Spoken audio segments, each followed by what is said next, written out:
Listo, ya estamos en vivo en Facebook, ya podemos comenzar. Listo. A ver. Buenas noches con todos. Reciban un cálido saludo de la Asociación Peruana de Estudiantes de Historia. En esta ocasión tenemos el placer, el honor de contar con la presencia del historiador Juan San Martín Vázquez, que nos ilustrará con una de sus últimas investigaciones. Antes de comenzar, se va a realizar la presentación de nuestro querido ponente por medio de un video.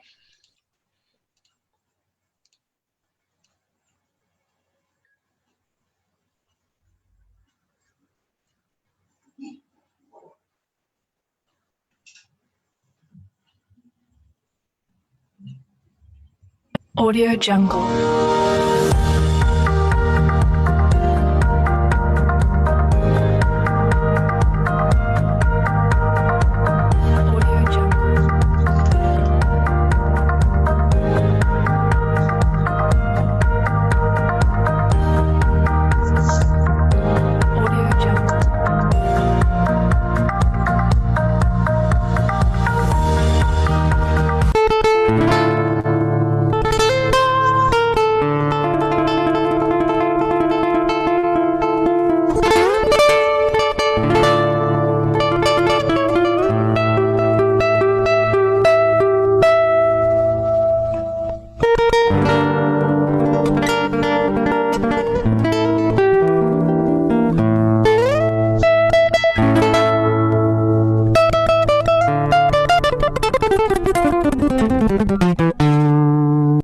Buenas tardes con todos.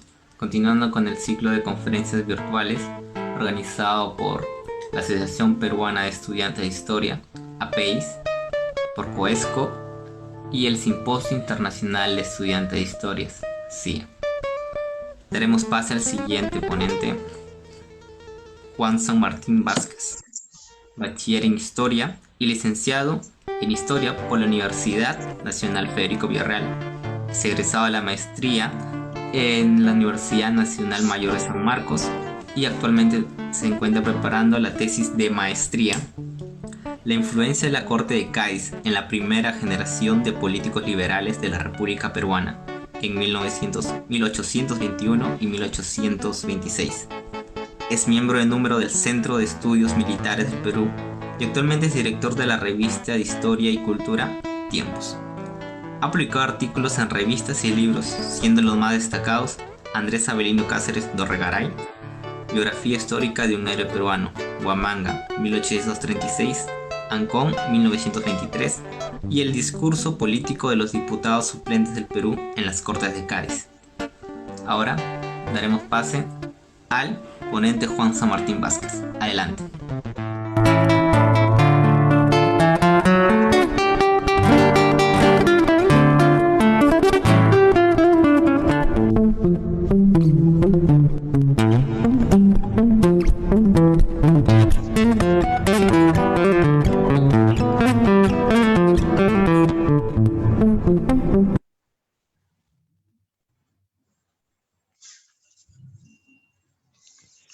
Bueno, habiendo culminado el video de presentación, cortesía de la Asociación Peruana Estudiantes de Historia, sede Universidad Nacional Federico Villarreal, le vamos a dar el pase a nuestro invitado, al historiador Juan San Martín Vázquez.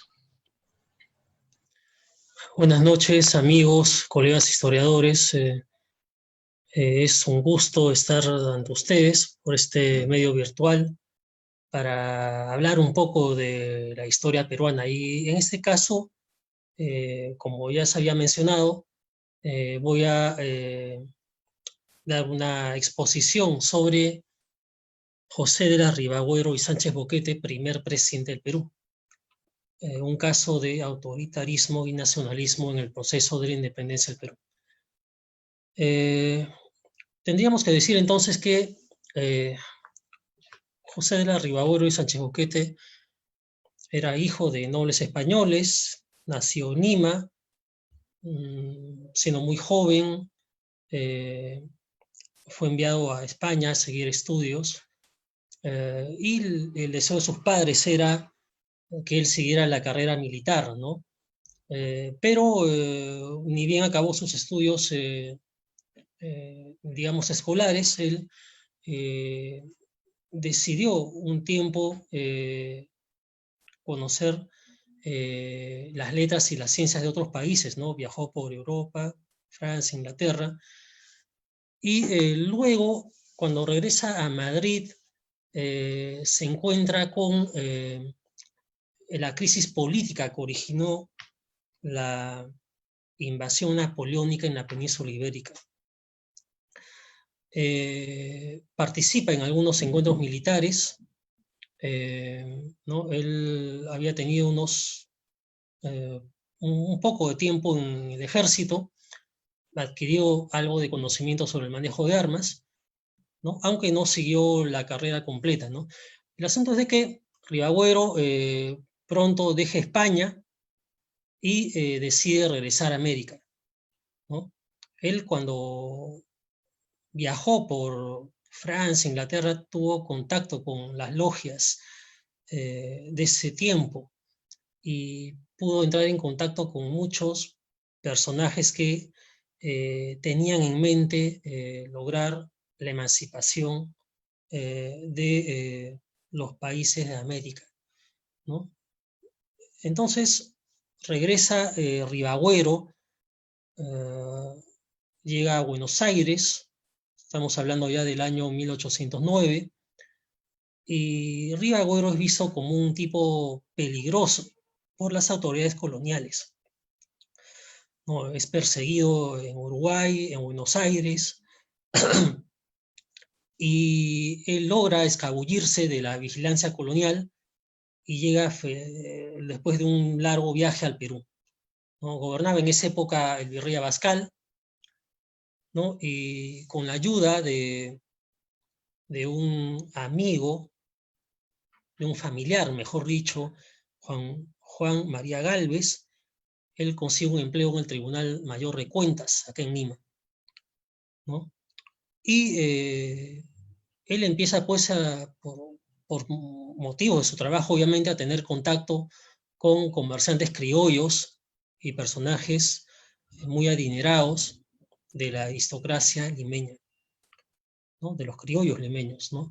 Y entonces esto empieza él ahí como digo, a tomar contactos y establecer relaciones amicales y personales con los cuales él va luego a hacer planes conspirativos contra la autoridad colonial, ¿no? Es importante ver esta actitud que toma Ribagüero, ¿no? Él, siendo un criollo de nobleza por sus padres, él pudo muy bien, digamos, asimilarse al ejército español, ¿no? Siguiendo la tradición familiar, pero él opta por un camino distinto, ¿no? Él opta por seguir los postulados de la libertad, ¿no? De lo cual él había aprendido en su vida en Europa, ¿no? El asunto es de que luego de estar un tiempo en este oficio, este empleo que tuvo en el Tribunal Mayor de Cuentas, él sale de ahí destituido por el gobierno de Abascal, y entonces él decide enfrascarse en este asunto de la aventura de la independencia, ¿no? Él, con sus recursos propios, era un tipo adinerado, él logra hacer que muchos españoles que él conocía del ejército que estaba acantonado en Lima, se pasen al ejército libertador cuando San Martín llega al Perú, ¿no? Ya para esta época, ya antes había sucedido algunos hechos importantes, ¿no? Y que, bueno, los pasé por alto para un poco tener la hilación de sus decisiones, ¿no? Ribagüero había estado enviando información a O'Higgins, al gobernante chileno, a través de seudónimos, utilizando seudónimos en sus envíos, en sus cartas, para no ser descubierto, ¿no?, por la autoridad colonial, ¿no? Él estaba tratando de organizar planes conspirativos para destituir a Bascal.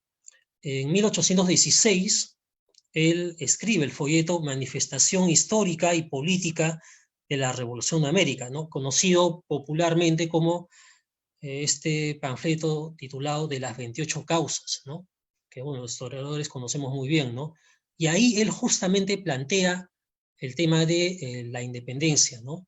De emancipar al Perú del yugo español, ¿no? Acá el asunto es de que Ribagüero ya tiene en mente romper, ¿no? Con el dominio español que había sobre el Perú, ¿no? El asunto es de que cuando se produce la llegada del Ejército Libertador de San Martín al Perú, a Pisco, inmediatamente Ribagüero empieza a tratar de conectarse con él, ¿no? Y Ribagüero va a favorecer, digamos, el pase, ¿no? Del batallón Numancia al ejército patriota, ¿no? Y el mismo Ribagüero va a darle el alcance al Libertador San Martín en Huaura, ¿no? En el norte de Lima, ¿no? Ahí es el primer encuentro entre ambos personajes, ¿no? Entre San Martín y Ribagüero, ¿no? En mérito a su ayuda, más adelante, cuando es protector del Perú, San Martín le va a dar el cargo a Ribagüero de jefe del departamento de Lima, ¿no? Lo que hoy día equivaldría a ser algo así como prefecto de Lima, ¿no? Un gobernante interior, ¿no? ¿No? Ribagüero en un primer momento apoya al régimen de San Martín, ¿no? Pero las desavenencias con San Martín, en especial con Monteagudo, vienen en el año 1822. ¿Qué ocurre ese año? Recuerden ustedes que el Libertador San Martín viaja al norte, viaja a Guayaquil para entrevistarse con Bolívar, ¿no? Y deja como gobernante interino a su ministro Bernardo Monteagudo, ¿no? Y como todos sabemos, Monteagudo es un tipo irascible, es un enemigo de los españoles, pero también de la aristocracia criolla limeña, que dudaba mucho de este personaje, ¿no? Un tipo natural de Argentina, un tipo muy radical, ¿no? Que era, digamos, de alguna manera, tenía una fobia hacia los españoles, ¿no? Y empezó este Monteagudo a tratar mal a los españoles, ¿no? A secuestrarles sus bienes, a desterrarlos, ¿no? Seguramente San Martín no le dio esas indicaciones, pero él lo hizo de modo propio, ¿no? Y se ganó pues el odio de muchos notables de Lima, ¿no? ¿No? De los comerciantes y los aristócratas. El asunto es de que Monteagudo, cansado de esta situación, participa en la sedición que depone a Monteagudo el 25 de julio de 1822, ¿no? Él logra, en este acto político, en esta acción, juntamente con algunos personajes limeños, deponer a Monteagudo, ¿no? Y sacarlo del poder, ¿no? Y claro, cuando llega el Libertador San Martín aquí al Perú, en septiembre del 22, se da cuenta pues de que la situación era insostenible, ¿no? Sus conversaciones con Bolívar habían fracasado, no se habían puesto de acuerdo, ¿no? Y encima a su mano derecha, a Monteagudo, lo habían depuesto, lo habían sacado del Perú a la fuerza, ¿no? Y San Martín decide irse del país, ¿no? Y es así pues que, bueno, como ya todos sabemos, San Martín abandona el Perú y deja instalado al primer Congreso Constituyente, ¿no? En septiembre de 1822. ¿Y qué ocurre aquí, no? Aquí viene lo más importante bueno, del tema que estoy hablando ahora, ¿no? Ribagüero para ese entonces era un coronel de milicias, es decir, era un tipo que de manera autodidacta y con algunos seguidores que él había reclutado, apoyaba a las guerrillas peruanas y al Ejército Libertador. Hay que decir que el Ejército Libertador se encontraba formado por soldados de diferentes países, ¿no? Argentina, Chile y Perú. Pero la jefatura o la oficialidad de este ejército era una combinación argentina-peruana, ¿no? Habían quedado acá generales que habían venido con San Martín, ¿no? Como Miller, como Álvarez de Arenales, Necochea y otros personajes, ¿no? Y habían algunos oficiales que se habían naturalizado peruanos, dejando su antigua nacionalidad española, ¿no? Como, por ejemplo, Santa Cruz, ¿no? Y entonces Ribagüero, que era un coronel de milicias y que había estado en contacto con oficiales del ejército, tiene llegada a estos personajes, ¿no? Él había establecido sólidos contactos con la oficialidad peruana, sobre todo, ¿no? Y entonces, al parecer Ribagüero está esperando el momento propicio para llegar al poder, ¿no? Era una época difícil, ¿no? El año 1823, a los pocos meses, se produce, como los colegas historiadores saben, una campaña de intermedios que resulta en un fracaso, ¿no? Organizada por este triunvirato que gobierna el Perú, nombrado por el Congreso, ¿no? Gobernantes que no tenían mayor preparación política ni militar, eran comerciantes, hacendados, ¿no? Ribagüero, en sus memorias que él escribe ya en el retiro en Francia, con el seudónimo de Prubonena, él fustiga duramente a este Congreso que él califica de estar plagado de parlamentarios demagogos que no saben gobernar el país, ¿no? Y que encima ponen a gobernantes que no tienen experiencia política, ¿no? Los ponen a gobernar el país que tiene una serie de problemas inmensos, ¿no? No solamente había crisis económica, sino también el ejército español de Virrey La Serna estaba en el Perú, ¿no? Estaba en la sierra peruana, ¿no? Y aún era un problema para el Perú libre. El asunto es de que el fracaso de esta primera junta gubernativa y el fracaso de esa expedición a intermedios que se tradujo en derrotas militares ante los españoles, motivó que el ejército peruano diera un golpe de Estado e impusiera a Ribagüero como primer presidente del Perú, ¿no?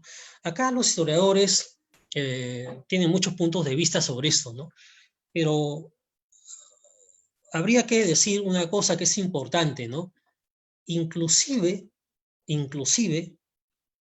los congresistas estaban divididos, unos en contra de Ribagüero y de esta imposición militar, y otros, como Sánchez Carrión, estaban a favor, porque Sánchez Carrión, por ejemplo, como otros parlamentarios de su época, decían que era preferible un golpe militar que, digamos, de alguna manera uniera al país y hiciera o tuviera un ejército fuerte para enfrentar a los españoles, antes que fomentar la división, ¿no? Muchos parlamentarios no estuvieron de acuerdo con eso, pero al final cedieron ante esta imposición del motín de Balconcillo, ¿no? Y los militares, pues, lograron poner a Ribagüero como presidente, ¿no? Pero inmediatamente empiezan las pugnas, los conflictos, ¿no? Entre Ribagüero y los miembros del Congreso, ¿no? Aquí ya habría que ver un tema importante, ¿no? Los congresistas, la mayoría de ellos eran liberales. Recuerden ustedes las figuras prominentes de Luna Pizarro, de Francisco Mariátegui, ¿no? Y otros más deseaban que Bolívar viniera al Perú a hacerse cargo de expulsar a los españoles, a las tropas del virrey La Serna, y lograr la independencia, ¿no? y había una buena parte de parlamentarios que estaban por esta vía, por esa solución, ¿no? Desconociendo el poder que tenía Rivagüero, ¿no? Y empiezan a haber pugnas, ¿no? Había mucha desconfianza sobre Rivagüero, ¿no? Habría que decir que Rivagüero, digamos, no era confiable para una buena parte de los parlamentarios, porque primero había sido impuesto por los militares, ¿no? Y segundo, porque Rivagüero era un hijo de españoles nobles, ¿no? Y no podían esperar en esta persona, en él, para que libera al Perú del dominio español, ¿no? ¿No? Había una desconfianza sobre Rivagüero, ¿no? Y entonces el Congreso trata de boicotear muchas de las normas del presidente Rivagüero, ¿no? Los congresistas deciden hacer venir a Sucre, el lugarteniente de Bolívar, ¿no? Y ya con Sucre en el Perú, estamos hablando de más o menos abril, mayo de 1823, los congresistas deciden reconocer a Sucre como adelantado de Bolívar y le dan a él, digamos, el poder militar, ¿no? Para que se haga cargo de las operaciones militares conjuntas contra los españoles, sin pedir permiso a Rivagüero, sin consultarle, ¿no? Aquel asunto es de que se producen fricciones de tipo político, ¿no? La actitud que toman los congresistas se debe básicamente a que la campaña de intermedios que había organizado Rivagüero había también resultado en un fracaso, ¿no? Hay aquí pugnas muy serias, ¿no?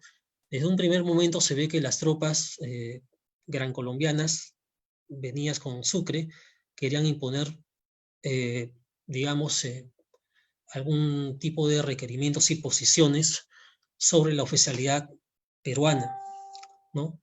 Y entonces hay pugnas, hay conflictos, no se ponen de acuerdo, y básicamente eso fue lo que originó la derrota de esta expedición intermedios que había organizado Rivagüero, ¿no? No supieron amalgamarse ni las tropas de Sucre ni las del Perú, ¿no? Que estaban dirigidas por Santa Cruz. Aquí el problema, entonces, tiene un carácter militar y se traduce en lo... perdón, tiene un carácter político y se traduce en lo militar, ¿no? En junio de 1823, entonces, el Congreso otorga el mando militar del ejército a Sucre, luego del desastre de la campaña intermedios de Rivagüero, ¿no? E inmediatamente decreta la deposición de Rivagüero como presidente y nombra a Torre Tagle como nuevo gobernante, ¿no? ¿Y cuál es la respuesta de Rivagüero? Al mes siguiente, en julio, Rivagüero decide irse a Trujillo con una parte del Congreso y desde ahí toma algunas medidas, ¿no? Una de ellas es disolver el Congreso por decreto del 19 de julio de 1823, ¿no? Y para esto Rivagüero tiene su apoyo, según él en las memorias que él escribe, tiene su apoyo en la oficialidad del ejército peruano que lo acompaña, ¿no? La mayoría del ejército peruano estaba con él, ¿no? Y también en el soporte económico y social que le daba la aristocracia trujillana, ¿no? Los principales comerciantes del país estaban en Trujillo en esa época, ¿no? Y el poder económico que tenía esa ciudad era muy fuerte, ¿no? Así que teniendo, digamos, como una solidez política y económica ahí en Trujillo, él decide gobernar y nombra a 10 parlamentarios que eran adictos a él, los nombra como ministros, ¿no? Y empieza a legislar, ¿no? Entonces tenemos una suerte de dos gobiernos en el Perú, ¿no? Por un lado, Torre Tagle en Lima, ¿no? Defendido por una parte del Congreso, y por otro lado el gobierno de Rivagüero en Trujillo, ¿no? Que gobierna separadamente, ¿no? Es ahí entonces que se produce esta figura autoritaria, ¿no? De Rivagüero, ¿no? Rivagüero no quiere conciliar con los congresistas. Rivagüero opta por la fuerza, ¿no es cierto? Y usa el ejército para, de alguna manera, sostenerse en el poder en Trujillo, ¿no? Esto sucedía mientras que, recuerden ustedes, el virrey La Serna y el grueso de las tropas españolas estaban en el sur, ¿no? En el Cusco, ¿no? E incluso Valdés y Cantera, que dominaban buena parte de la Sierra Central, ocasionalmente bajaban hacia Lima y el Callao y ocasionaban problemas, ¿no? En el año 1823 hay una ocupación parcial de los españoles en el Callao, en la fortaleza Real Felipe, ¿no? Entonces, esto nos hace ver de que Ribagüero de alguna manera no supo calibrar bien sus acciones, ¿no? Ahora, obviamente que el Congreso en Lima, que apoya a Torretale, no se disuelve, no hace caso a Ribagüero y sigue funcionando, ¿no? Y el 2 de septiembre de 1823, cuando llega el libertador Simón Bolívar, le reconoce facultades como gobernante, ¿no? Ya se estaba preparando la llegada de Bolívar desde hacía muchos meses atrás con el adelantamiento de Sucre que habíamos visto hace un momento, ¿no? Y entonces ahí empieza pues los problemas, ¿no? Cuando Bolívar está en el Perú, el Congreso le da facultades absolutas para gobernar el país, ¿no? Torretale era una mera figura política, no tenía mayor importancia, ¿no? Era un aristócrata limeño, no tenía mayor trascendencia política, ¿no? Podríamos decir que era hasta cierto punto un títere de los congresistas, ¿no? Si lo podemos hablar así, popularmente, ¿no? Pero el asunto está en que al enterarse Ribagüero de que Bolívar está aquí en el Perú, tratan de ponerse de acuerdo, ¿no? Ribagüero y Bolívar deciden conversar y ambos envían a sus intermediarios para un encuentro, ¿no?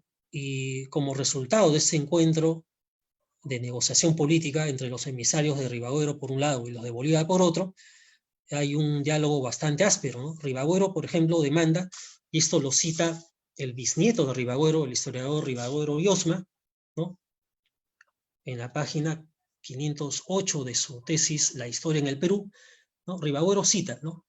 Las fuerzas terrestres del Perú debían conservarse unidas e intactas bajo el mando de un general peruano, con jefes garantizados contra las remociones arbitrarias, y que por ningún motivo se disolviera un cuerpo del Perú, y que en caso de menoscabarse sus efectivos se reemplazaran las bajas, ¿no? ¿Por qué decía Ribagüero esto, ¿no?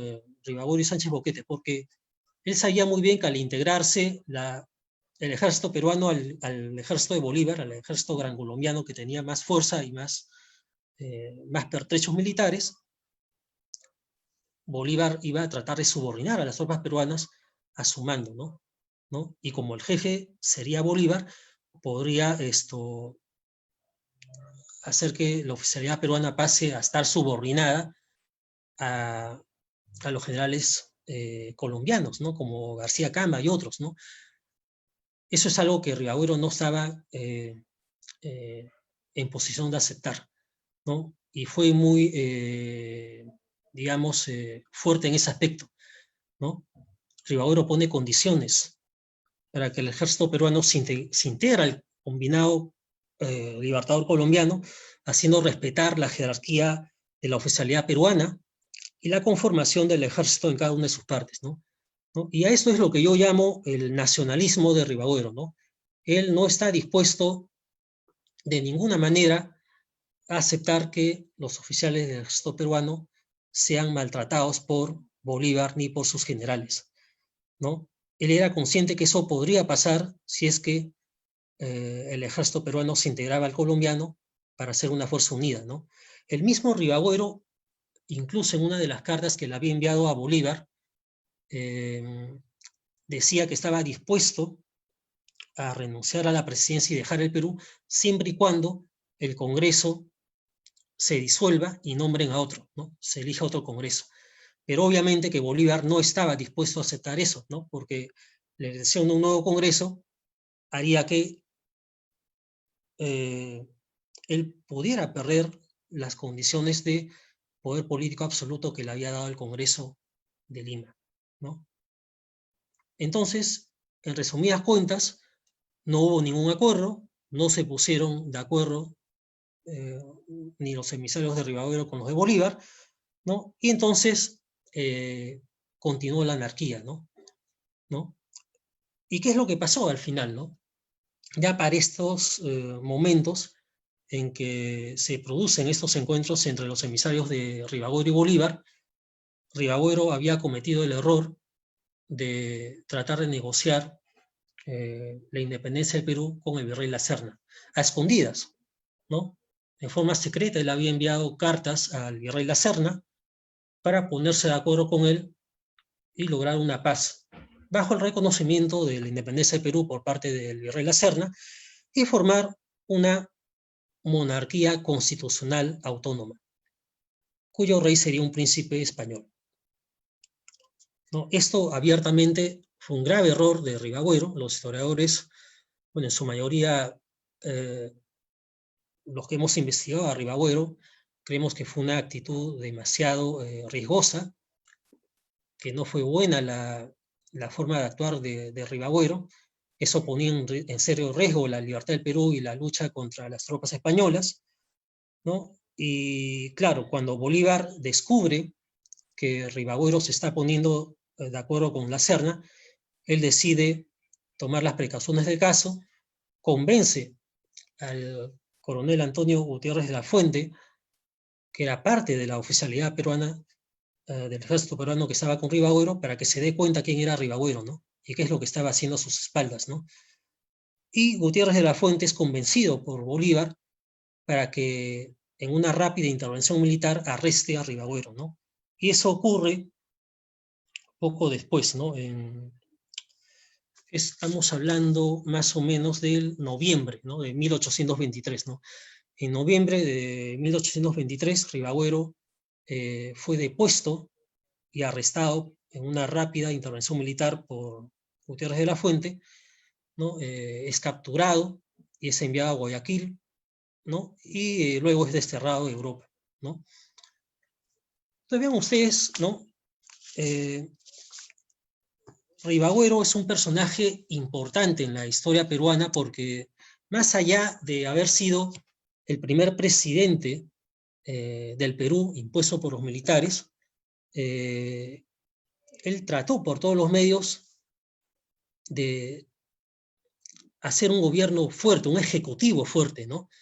Que pudiera unificar a las fuerzas militares y combatir contra el ejército español. Lamentablemente para él, los congresistas de su época eran de oposición, la mayoría de ellos, y prefirieron que Bolívar se encargue de la guerra contra las tropas del virrey La Serna, ¿no? Y otra cosa que rescato, y que lo he dicho hace un momento, es el nacionalismo, ¿no? Ningún civil como Rivadavia se había puesto del lado de las fuerzas militares peruanas a defenderlas con todo, ¿no? Él, moviendo sus recursos, ¿no? Él era una persona de muchos contactos sociales. Él pudo sostener al ejército peruano y pudo también ser reconocido por ellos como alguien que les garantizaba la unidad, ¿no? Así que es importante tener en cuenta, rescatar las actitudes que toma Rivadavia, ¿no? Más allá del error que cometió Rivadavia al tratar de negociar con La Serna, ¿no? Que, como dije hace un momento, fue una mala jugada que hizo Rivadavia y que, bueno, le salió mal, ¿no? Fue descubierto y fue desterrado al Perú. Y la mayoría de historiadores, y esto hay que decirlo, quizá por eso a personajes como Rivadavia o Gamarra, que son detestados por la historiografía peruana, no los estudian mucho, no se han ocupado de ellos, porque han tenido acciones, digamos, que no son, digamos, muy aceptadas, ¿no? Ribagüero cometió un error político muy grave, ¿no? Puso en riesgo el proceso de independencia de Perú, ¿no? Y quizás sea por ese motivo es que muchos historiadores prefieren obviarlo, ¿no? No lo han estudiado bien, ¿no? Lo han marginado digamos, como objeto central de investigación, ¿no? En este proceso de la independencia de Perú, ¿no? Ribagüero fue coronel de milicias, no fue un militar, fue un civil, pero tuvo también mucha llegada, mucho contacto con militares peruanos y con guerrilleros peruanos, sobre todo en el norte de Lima, ¿no? Así que creo que hay que destacar la acción de Ribagüero, pasado ya casi 200 años de la presidencia que tuvo en 1823. Creo que es importante estudiar más la figura de Ribagüero, ¿no? Son pocos los historiadores que han estudiado a Ribagüero, ¿no? Enrique de Rábago Bustamante hizo un buen trabajo sobre él hace ya bastante tiempo. También María Luisa Rivara de Tuesta hace ya varias décadas hizo un buen estudio sobre la participación de Ribagüero en el proceso de independencia. Y recientemente la historiadora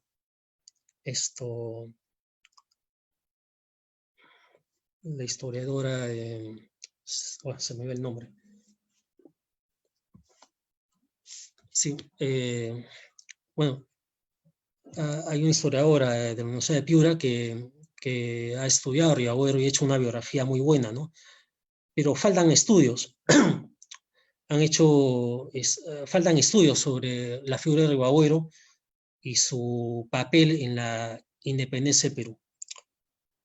Bueno, yo he acabado mi exposición y ahora estoy dispuesto a responder a sus preguntas. Gracias. Muchas gracias, profesor Juan San Martín. Voy a pasar a leer las preguntas del chat. Primero, hay una pregunta que nos dice, ¿Luna Pizarro estaba de acuerdo con la avenida de Bolívar o era Faustino Sánchez Carrión el que boicotea la avenida del Norteño? Bien, de los documentos que yo he podido leer, Sánchez Carrión está a favor de que Ribagüero asuma la presidencia de Perú. Y más bien hay otros que están en contra, que son la mayoría, ¿no? Luna Pizarro, que era un cura político, digamos, ¿no? Luna Pizarro había estado en España mucho tiempo, ¿no?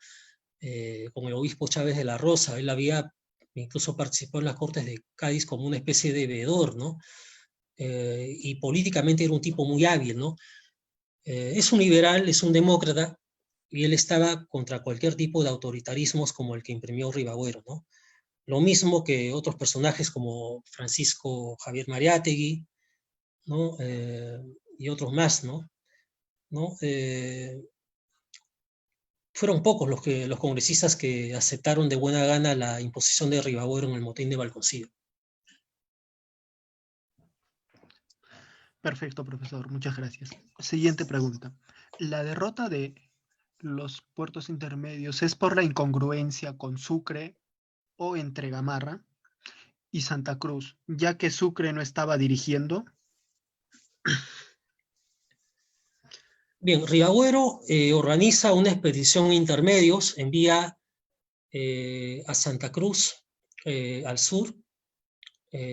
Santa Cruz me parece que llega a Arequipa, a Moquegua, está en el sur un buen tiempo, y él estaba esperando que el ejército de Sucre, que ya estaba en el Perú, y tenía, digamos, como la autorización del Congreso para hacer la guerra contra los españoles, atacara por la Sierra Central, ¿no? Las fuerzas de la Serna estaban en la Sierra Sur, se movían entre Huamanga y Cusco. Pero Sucre y sus fuerzas, que eran mucho más preparadas y estaban mejor armadas, en vez de encerrar a los españoles en esa zona, no hace eso, sino que Sucre se va hacia la costa y va bajando por la costa hacia Arequipa, ¿no? Y eso hace fracasar la misión de la expedición Intermedios, ¿no? Hubiera sido distinto que Sucre hubiera tratado de buscar combate contra las fuerzas realistas de Cantera que estaban en la Sierra Central, ¿no?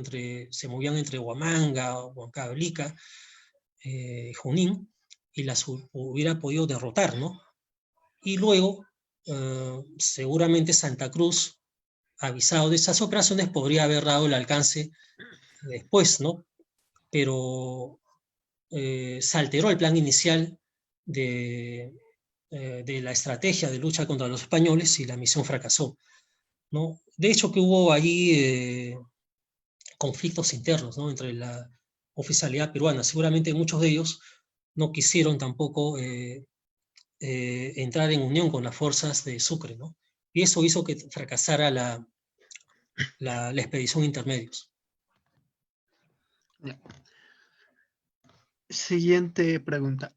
Si usted dice que fue un error conversar con la Serna, ¿está en contra de la defensa de Ribagüero respecto a las cartas que se les atribuye haber escrito y luego lo declaran como traidor? ¿Usted considera que el Congreso fue un traidor a Ribagüero al traer a Bolívar? A ver, hay que decir algo antes de responder esa pregunta, ¿no? Recordemos que desde España ya había un cambio de régimen y la nueva política liberal española trataba de, la nueva política liberal, ¿no? Del trienio liberal español trataba de alguna manera, reconocer que los países de la América del Sur que estaban bajo dominio español tuvieran un buen trato en base a la Constitución de Cádiz, ¿no? Y ciñéndose a eso, la cuestión política no era tan difícil de solucionar, no era tan difícil, ¿no? Pero aquí entra pues a tallar las circunstancias, el contexto en que se desarrollaron las acciones militares y las confrontaciones que hubo a nivel político entre Ribagüero y el Congreso, ¿no? Aquel asunto es el siguiente, ¿no? Ribagüero, como dije hace un rato, no tiene el apoyo del Congreso, el Congreso más bien apoya a Bolívar y a Sucre, y entonces él cree que la única manera en que pueda el Perú obtener su independencia y librarse de los colombianos era llegar a un acuerdo con la Serna, ¿no? Ribagüero se había enemistado profundamente con el Congreso y no quería saber nada con la presencia ni de Sucre ni de Bolívar, ¿no? Ya estamos hablando ya de agosto, septiembre del año 1823, cuando habían fracasado las negociaciones, ¿no? En las memorias que escribe Ribagüero como Prubonena, él explica muy bien que Simón Bolívar era un tipo autoritario, déspota, que estaba lleno de ambiciones políticas, ¿no? Y que era preferible pactar con los españoles antes que con Bolívar, ¿no? Yo creo que el asunto va por ahí, ¿no? Como dije hace un rato en mi exposición, Ribagüero comete un grave error, ¿no? Al tratar de buscar un pacto con la Serna, porque eso ponía en riesgo la independencia de Perú, ¿no? Eso ponía en serio riesgo la independencia, ¿no? Porque el ejército más fuerte y más preparado lo tenía Bolívar y Sucre.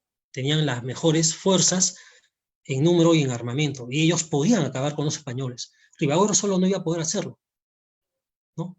Quizá por eso es que trató de entenderse también con la Serna, ¿no? Y el segundo punto de este asunto es de que está el plan político de Ribagüero, ¿no? Ribagüero es partidario, al igual que lo fue San Martín, él es partidario de una monarquía constitucional, ¿no? Él sabía muy bien que los congresistas ni los criollos querían una monarquía, ¿no? Por eso es que San Martín y Monteagudo fueron rechazados, ¿no?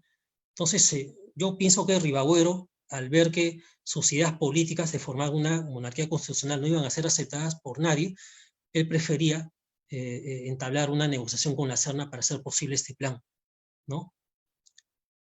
Bueno, no le salió la jugada a Ribagüero, fue un fracaso, ¿no? Ahora, los historiadores pueden calificar a Ribagüero de traidor. Bueno, evidentemente hizo una traición a los intereses del Perú, pero bueno, la manera de pensar de Ribagüero, pues esto no es la que ponemos, o sea, la que ahora nosotros podemos, digamos, comprender, ¿no? Él tenía ambiciones políticas propias, él tenía una manera de ver distinta la política en ese momento. Perfecto, profesor.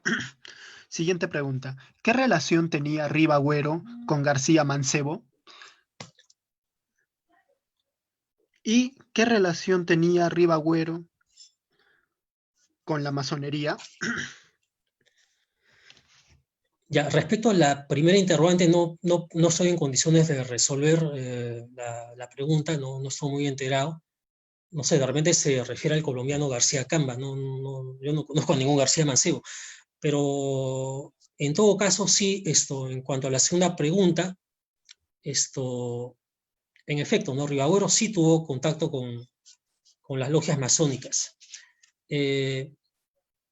Las logias masónicas ya estaban funcionando desde hace un buen tiempo en Europa, y como yo dije al comienzo de la exposición, ¿no? Cuando Ribagüero se da un viaje por Francia, por Inglaterra, él entra en contacto con esas logias, ¿no? Y ahí va tomando contacto con ellos para luego con las ideas políticas y los contactos de estas personas de las logias, poder hacer una logia aquí en el Perú. Y cuando Ribagüero llega aquí al Perú durante la época de Abascal, él secretamente en su casa organiza una logia peruana, donde empieza a conspirar contra el régimen de Abascal, ¿no? Cuando es descubierto, él tiene que huir, ¿no? Tiene que ponerse a buen recaudo, ¿no? Así que no es para nadie desconocido ese tema, ¿no? Ribagüero tuvo contacto con las logias, con los masones, ¿no? Y él mismo forma aquí su logia, ¿no? En Lima, en la época de Abascal, ¿no? De esa tertulia que él organizaba con algunos aristócratas limeños como el conde de la Vega del Ren y otros. De ahí se formó el germen conspirativo para intentar sacarle el poder a Abascal, cosa que fracasó. Listo, profesor. Ahora vamos a continuar con una pregunta del Facebook Live. ¿Ribagüero fue republicano, partidario de una república o tuvo ideas monárquicas? Sí, como mencioné anteriormente, él era partidario de la monarquía constitucional. Él sabía muy bien que la república era una forma de gobierno que no se adaptaba al Perú, porque la mayoría de la población peruana era iletrada, no tenía conocimientos, no tenía aptitudes para gobernar, y darle el poder de elegir y votar y de gobernar a gente que no estaba preparada para esas funciones iba a resultar en un caos y en un desgobierno.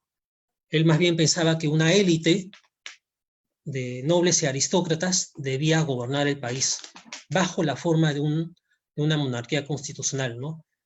Como un rey europeo, básicamente, ¿no? Él pensaba que se podía traer un príncipe español que gobernara un Perú ya libre de España, ¿no? Un Perú libre e independiente, y los congresistas elegidos en esta monarquía constitucional podrían ser los nobles, ¿no? Y los aristócratas criollos, ¿no? En eso, pues, hay una similitud, ¿no? De Ribagüero con el pensamiento de San Martín.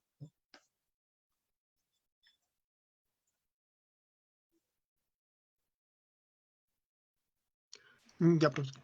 Vamos a continuar.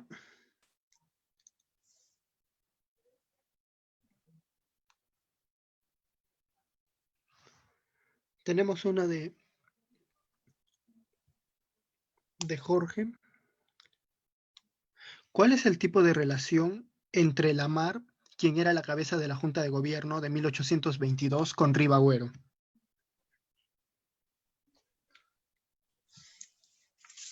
Ya, sí, Lamar fue uno de los que conformó el primer triunvirato de gobernantes elegido por el Congreso.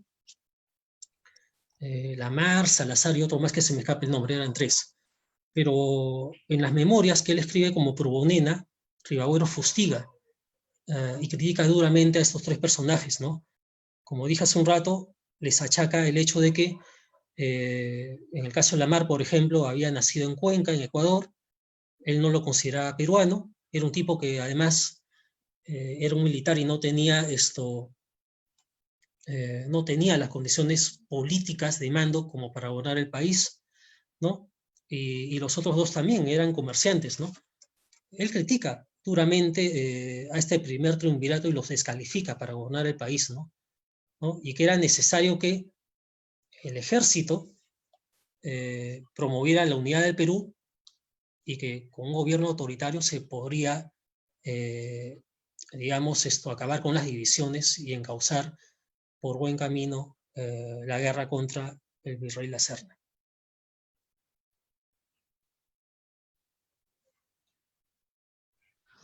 Vamos a pasar ya con las dos últimas preguntas.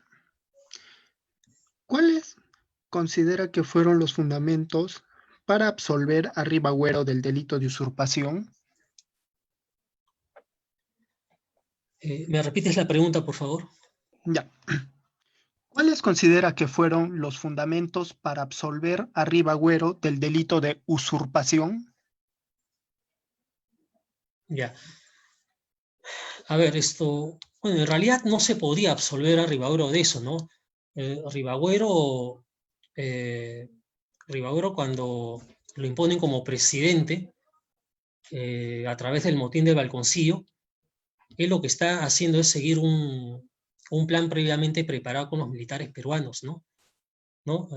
Se puede decir que usurpa de alguna manera el poder, pero el contexto de anarquía y desgobierno que había era tal que se hacía necesaria, a mi modo de ver, un gobierno fuerte que, digamos, conducido por un personaje como Ribagüero, hiciera la guerra contra las fuerzas del virrey La Serna. Ahora, cuando Ribagüero, más bien, entra en conflicto con los congresistas, ¿no? Y los disuelve, ya ahí él mismo está favoreciendo la anarquía. Él no tiende puentes, él no concilia. Él es un tipo autoritario, ¿no? Para cualquier otro personaje, de repente un civil más moderado, se hubiera podido llegar a un buen acuerdo con el Congreso y no hacer ningún problema con la avenida ni de Sucre ni de Bolívar, ¿no? Pero, como digo, Ribagüero tenía ambiciones personales, ¿no? Era un tipo que, bueno, creía que él mismo podía desarrollar, ¿no? De manera autoritaria y siguiendo pues sus lineamientos, la guerra contra las tropas españolas, ¿no? Ya. Tenemos la siguiente pregunta del magíster José Chaupis. ¿Cuál es tu balance como historiador del accionar de Ribagüero, patriota o traidor? Ya, a ver, bueno, hay que ver a Ribagüero, hay que ver en Ribagüero las dos acciones que él toma, ¿no? No se puede negar que Ribagüero fue un patriota cuando apoya la causa de la independencia, ¿no? Él escribe el famoso manifiesto que mencioné de las 28 causas, ¿no? Que, digamos, de alguna manera hacen que los pueblos de América se rebelen contra España, ¿no? O sea, ideológicamente él es un tipo bastante centrado, ¿no? Y él con sus recursos propios apoya la causa de la independencia, él apoya a San Martín, él favorece con sus recursos propios el pase del batallón en Numancia, ¿no? A las filas patriotas, él hace el contacto y además apoya también a los guerrilleros peruanos, ¿no? Y a muchos oficiales como Vidal y otros más, ¿no? Así que no se puede negar que en un primer momento Ribagüero sí fue, digamos, un patriota. Fue alguien que estuvo a favor de la independencia y, y debe reconocérsele ese mérito, ¿no? Que, bueno, que muchos historiadores tratan de negarlo, ¿no? Y el otro punto es la parte negativa, ¿no? Que como dije hace un momento, Ribagüero pues comete el error, llevado por sus ambiciones políticas, ¿no? Comete el error de entrar en negociaciones con el virrey La Serna, ¿no? Cuando ve que, digamos, el Congreso le es hostil y decide apoyar a Bolívar, ¿no? Él cree que, de alguna manera, entrando en negociación con La Serna, puede establecer un gobierno peruano independiente y plasmar su proyecto de monarquía constitucional, ¿no? Para él ese es el asunto, ¿no? Eso es lo que él piensa, ¿no? ¿Se puede tomar esto como tradición? Seguramente que sí, ¿no? Porque él pone en serio riesgo la independencia de Perú al hacer eso, ¿no? Ahora, los hechos posteriores nos hacen ver de que Bolívar, pues y Sucre tenían la suficiente fuerza como para llevar a cabo la independencia, cosa que se logró en Junín y Ayacucho, ¿no? Ya. Ya, profesor. Y la última pregunta. ¿De qué manera Ribagüero empezó sus tareas por la independencia de América?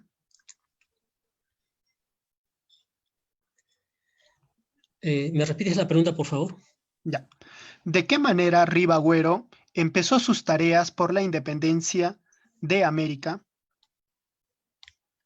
Sí, bueno, como lo dije al comienzo, Ribagüero, desde muy joven, cuando está en España, él se da cuenta, ¿no? De que eh, él no puede seguir en España, digamos, siguiendo la tradición familiar, ¿no? O seguir de alguna manera, eh, eh, digamos, estudiando, formando parte del ejército español, ¿no? Él había estudiado incluso hasta leyes en España en un momento, pero él decide dejarlo todo por regresar a América y empezar a conspirar contra el régimen de Abascal, ¿no? Y la solidez ideológica que tiene la aprende en las logias europeas que él visitó cuando estaba en Europa, ¿no? ¿No? Bueno, era muy joven, ¿no? Quizá era un Ribagüero distinto al que después eh, trató de negociar con la Serna, ¿no? Él en ese momento, ¿no? Siendo muy joven, eh, trata de aprender lo más que puede de las ideas de libertad, de igualdad, ¿no? A pesar de que él era un noble, era un aristócrata criollo, limeño, ¿no? Cuando viene acá al Perú, cuando llega acá al Perú en la época del virrey Abascal, él favorece las conspiraciones contra el régimen de Abascal, ¿no? Hasta que es descubierto y tiene que huir, ¿no? De la vigilancia colonial, ¿no? Así que yo creo que él en esta primera parte de su vida sí hace labores patrióticas y debe reconocérsele esas acciones en el proceso de la independencia de Perú. Muchas gracias, profesor. Ahora voy a pasar a dar la palabra al investigador de acá de la Universidad Nacional de San Agustín de Arequipa, Joel Pinto, por favor.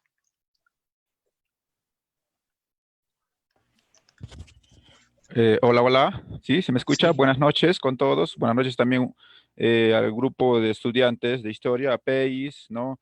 A todos sus integrantes y por supuesto también un saludo fraterno a Juan San Martín.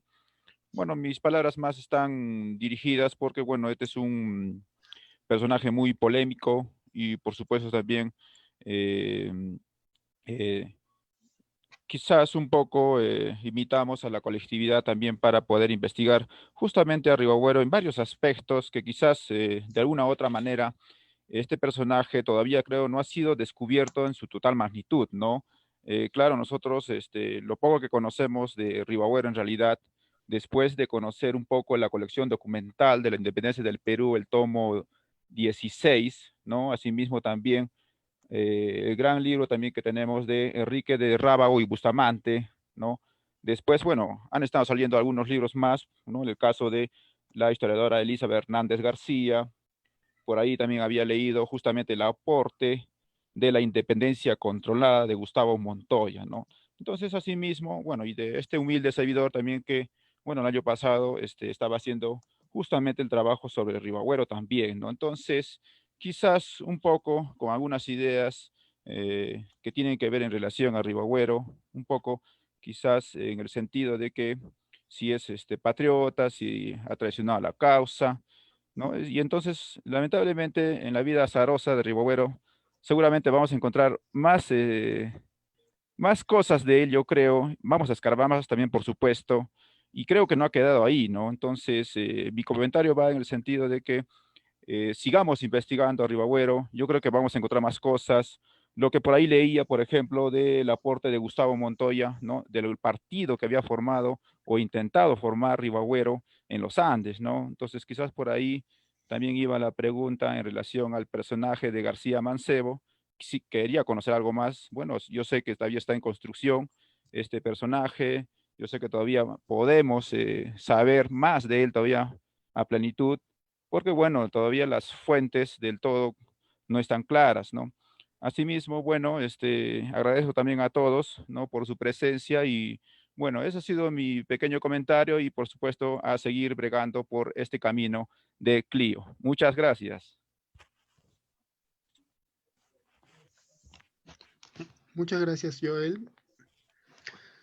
Profesor, ¿algunas palabras finales que desee dar? Sí, bueno, en efecto, Ribagüero es un personaje polémico. Como dije al comienzo de mi exposición, no es un personaje grato para muchos historiadores.